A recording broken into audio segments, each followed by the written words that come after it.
বিতর্কিত ব্যবসায়ী এসালাম গ্রুপের মালিক সাইফুল আলমের কাজের মেয়েও এখন কোটিপতি। শীর্ষ ব্যবসায়ী এসালামের গৃহকর্মী মর্জিনা আক্তারের নামে 5 কোটি টাকার সম্পত্তি ছাড়াও মিলেছে বিপুল পরিমাণ সম্পদের খোঁজ। পেশায় গৃহকর্মী হলেও মর্জিনার নামে 2টি ব্যাংক অ্যাকাউন্টে লেনদেন হয়েছে 2.5 কোটি টাকা। এছাড়া মর্জিনার নামে কয়েকটি ব্যাংকে 22টি এফডিআর থাকা 1 কোটি টাকা জমা রাখার সন্ধান পাওয়া গেছে। ইসলামী ব্যাংকে চাকরি দেখিয়ে নিজ নামে এই সম্পদ গড়েছেন মর্জিনা আক্তার ও তার স্বামী সাদ্দাম হোসেন। বাংলাদেশ ব্যাংকের আর্থিক গোয়েন্দা ইউনিট এবং জাতীয় রাজস্ব বোর্ডের অনুসন্ধানে বেরিয়ে এসেছে এসব তথ্য। এতে দেখা যায় চট্টগ্রামে ফার্স্ট সিকিউরিটি ইসলামী ব্যাংকের প্রবর্তক মোড় এলাকায় মর্জিনা আক্তারের নামে গত 27 আগস্ট পর্যন্ত 1,84,16,721 কোটি টাকার লেনদেন হয়েছে। বিভিন্ন সময়ে নগদ ও চেকের মাধ্যমে এসব অর্থ জমা হলেও কিছুদিনের মধ্যে সেই অর্থ উত্তোলন করা হয়।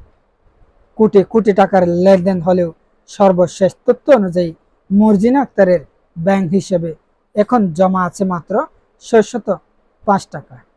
অন্যদিকে ইসলামী ব্যাংকের 5 লাখ চট্টগ্রাম শাখায় মর্জিনা আক্তারের নামে খোলা আরেকটি ব্যাংক হিসাবের খোঁজ মিলেছে। মেঘনা ভবন, প্যারেড কর্নার এই ঠিকানা ব্যবহার করে খোলা ব্যাংক হিসেবে বিভিন্ন সময়ে বিপুল পরিমাণ অর্থ লেনদেন হয়। এই অ্যাকাউন্টে আগস্ট মাসের প্রথম সপ্তাহের স্থিতি ছিল 4,70,903 টাকা।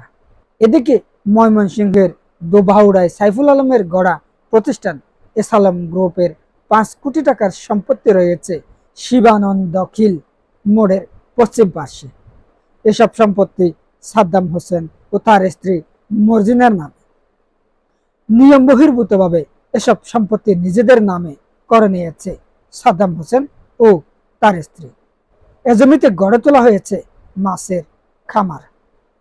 এসালামের বাসার কাজের মেয়ে মর্জিনা ও তার স্বামী সাদ্দাম এখন ইসলামী ব্যাংকের কর্মরত। এসালামের কল্যাণেই মিলেছে এ চাকরি। দুজনই একই প্রতিষ্ঠানে চাকরির সুবাদে ফুলে ফেঁপে উঠেছেন বলে অভিযোগ রয়েছে। তাদের নামে দুভাউড়া উপজেলা ডাক বাংলোর সামনেও জমি জমা রয়েছে। এসালামের নাম পরিচয়ে ক্ষমতার দাপট দেখিয়ে সাদ্দাম ও তার স্ত্রী মর্জিনার বিরুদ্ধে সরকারি পুকুর এবং জনসাধারণের যাতায়াতের রাস্তা দখলের অভিযোগ রয়েছে। এসব অভিযোগ খতিয়ে দেখছে স্থানীয় প্রশাসন। এদিকে একজন গৃহকর্মীর ব্যাংক হিসেবে কিভাবে কোটি কোটি টাকার লেনদেন হয় এবং কিভাবে কোটি টাকার এফডিআর খোলা যায় এ নিয়ে বিস্মিত খোদ ব্যাংক কর্মকর্তা। মর্জিনার নামে খোলা ব্যাংক হিসেবে টাকা কোন স্থান থেকে এসেছে, কারা জমা দিয়েছে এসব অর্থ তা খতিয়ে দেখছে এনবিআর। কাজের মেয়ের ব্যাংক হিসাব এত টাকা কিভাবে এলো, আবার সেই অর্থ কোথায় নিয়ে যাওয়া হয়েছে তাও খতিয়ে দেখা হচ্ছে। তবে কেউ কেউ বলছেন হাজার হাজার কোটি টাকা লুটপাটের নেপথ্যে নায়ক এসালামের গৃহকর্মীর নামে কোটি টাকার সম্পদ থাকা একেবারে অস্বাভাবিক নয়। এর আগে ক্ষমতাসূদ চৈরাচারী সাবেক প্রধানমন্ত্রী শেখ হাসিনার পিয়ন জাহাঙ্গীর আলম 400 কোটি টাকার মালিক বনে গিয়েছিলেন বলে তার ভরা সংবাদ সম্মেলনে নিজ মুখেই স্বীকার করেছিলেন প্রধানমন্ত্রী। সেদিক দিয়ে চিন্তা করলে এসালামের গৃহকর্মী মর্জিনার পরিবারের কাছে 8 কোটি টাকার সম্পদ থাকা খুব একটা অস্বাভাবিক মনে করছেন না নিন্দুকেরা। এছাড়া দেশের বিভিন্ন আনাচে কানাচে রয়েছে এ ধরনের অপরাধীরা। তাদের রয়েছে অসংখ্য অর্থ, যে অর্থগুলো দিয়ে তারা প্রতিদিনই কোনো না কোনোভাবে কামিয়ে নিচ্ছে এ ধরনের অপরাধ। যারা অপরাধ করছে তারা এভাবে প্রতিনিয়ত অপরাধী হিসেবে চিহ্নিত হচ্ছে। তবে বর্তমান সরকার, উপদেষ্টা পরিষদ এ নিয়ে তৎপর। আইন শৃঙ্খলা রক্ষাকারী বাহিনী যেভাবে তৎপর রয়েছে ঠিক সেভাবে সরকার, যারা অর্থবিত্তের মালিক হয়েছে অবৈধভাবে, তাদেরকে খুঁজছে প্রশাসন। দুদকের বিভিন্নভাবে অভিযানও চলছে। প্রশাসন যেমন অভিযান চালিয়ে যাচ্ছে, ঠিক তার সাথে অনেক গুণ বাড়িয়েছে সেনাবাহিনীর তৎপরতা।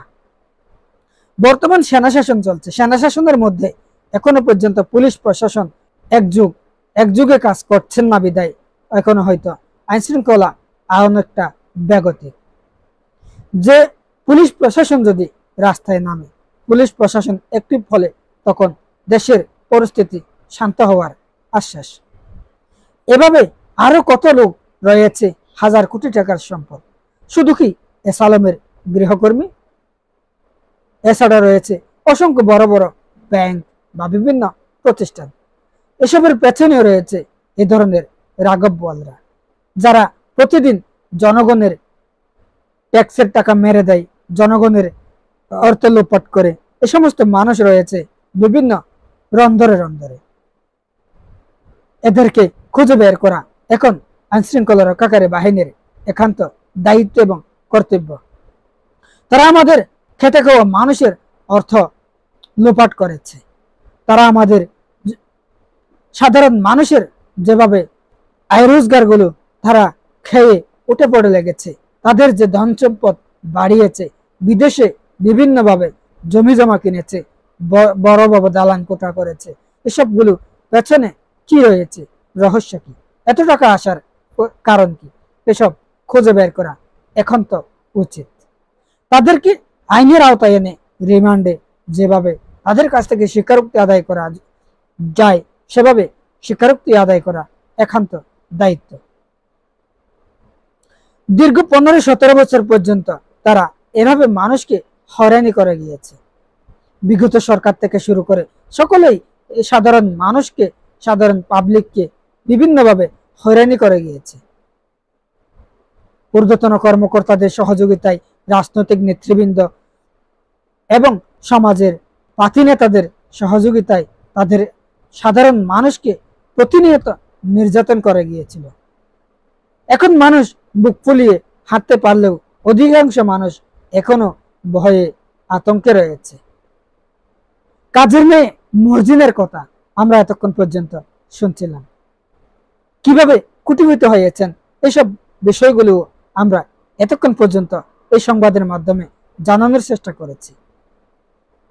এস আলমের মালিক তিনি কিভাবে এভাবে মানুষকে অপরাধের সাথে লিপ্ত করেছেন, যিনি বর্তমানে বিতর্কিত ব্যবসায়ী হিসেবে আমাদের সামনে পরিচিত সাইফুল আলম, তিনি এখনো পর্যন্ত হয়তো কোনো না কোনো ভাবে আত্মগোপন রয়েছে।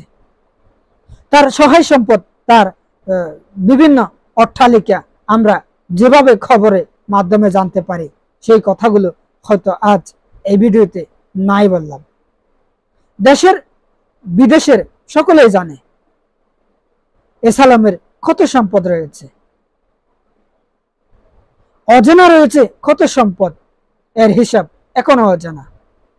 পাশাপাশি রয়েছে আমাদের দেশের শীর্ষ প্রতিষ্ঠান বসুন্ধরা গ্রুপ। বসুন্ধরা গ্রুপের আমির, তিনি বহু অপকর্মের হোতা, তাকে এখনো পর্যন্ত আইনের আওতায় আনছে না। তার বিরুদ্ধে মামলা রয়েছে, ধর্ষণ মামলা, হত্যা মামলা থেকে শুরু করে অসংখ্য মামলা রয়েছে। বসুন্ধরা গ্রুপের মালিক এবং তার মালিকানাধীন যারা রয়েছে তাদের প্রত্যেককে আইনের আওতায় আনা উচিত।